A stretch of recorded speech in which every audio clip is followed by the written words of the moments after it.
नमस्कार। जब यज्ञ द्वारा उत्पन्न भूतगण त्रिपुरों में प्रवेश नहीं कर पाए, तब श्री हरि विष्णु ने अपनी आत्मा के तेज से उत्पन्न एक तेजस्वी मायावीर पुरुष प्रकट किया। उसका सिर मुड़ा हुआ था।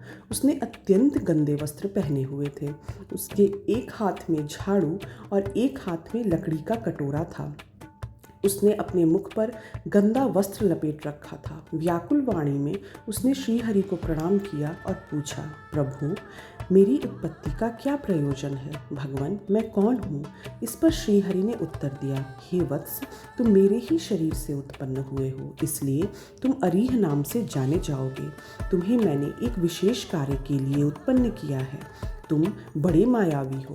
तुम्हें एक ऐसे शास्त्र की रचना करनी है जिसमें 16,000 श्लोक होंगे, जिसमें वर्णाश्रम धर्म की जानकारी होगी, अपभ्रंश शब्दों व कर्म विवाह की भी व्याख्या की गई होगी।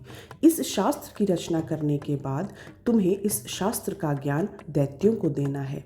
इस प्रकार यह शास्त्र पढ़कर त्रिपुरों में तमो गुण की वृद्धि होगी, जो उनके विनाश का कारण सिद्ध होगी।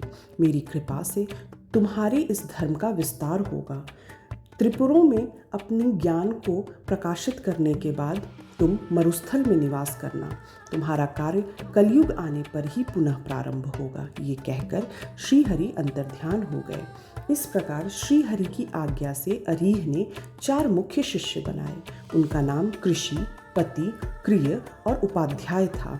इन 4 शिष्यों ने अपने शिक्षा का विस्तार किया और अनेक नए शिष्य बनाए। फिर उसके बाद अरीह ने इन्हें शिक्षा दी और इनको अपने साथ लेकर त्रिपुर नगरी की तरफ चल पड़ा। वहाँ त्रिपुर नगरी में उसे प्रवेश नहीं मिला। तब अरीह ने श्रीहरि का स्मरण किया। श्रीहरि ने नारद जी को इस कार्य में लगाया।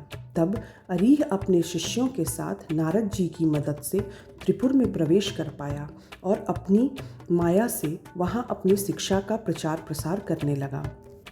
आगे की कथा हम अगले भाग में जानेंगे कि किस प्रकार त्रिपुर में निवास करने वाले तारकासुर के 3 पुत्रों तक अरीह की ज्ञान की धारा कैसे पहुंची।